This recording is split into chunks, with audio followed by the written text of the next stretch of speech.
அதெல்லாம் அப்புறம் பாத்துக்கலாம், முதல்ல சீக்கிரம் உள்ள போங்க. 8:30 மணி அடிப்பதற்கு முன்பு பரபரப்பான மையம். இன்னும் 2 நிமிஷம் முன்னாடி வந்திருந்தா கனவை எட்டி பிடிச்சிருக்கலாமேன்னு கனத்த இதயத்தோடு நகராமல் அப்படியே நின்ற மாணவர்கள்.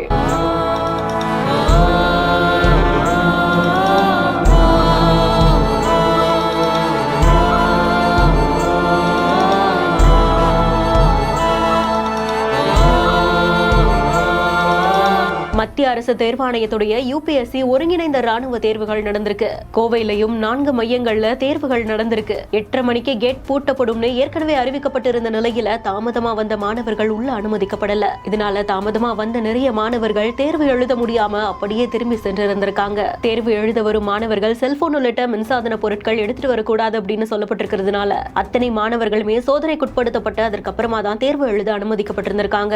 கடைசி நேரத்துல கேட் மூடுறதுக்கு முன்னாடி யார் யார் வந்தாங்களோ அவங்க எல்லாரையும் சீக்கிரமா வாங்க அப்படின்னு சொல்லி உள்ள அழைத்த காட்சிகள் வெளியாகி இருக்கு. இந்த வீடியோ பத்தின உங்களுடைய கருத்துக்களை கமெண்ட் செக்ஷன்ல சொல்லுங்க. மேலும் செய்திகளுக்கு பிஹைண்ட் நோட்ஸை ஃபாலோ பண்ணிக்கோங்க. செய்திகளை வழங்குவோர் GT ஹாலிடேஸ், பிரித்வி இன்னர்வேர்ஸ் மற்றும் மெட்வே ஹாஸ்பிட்டல்ஸ்.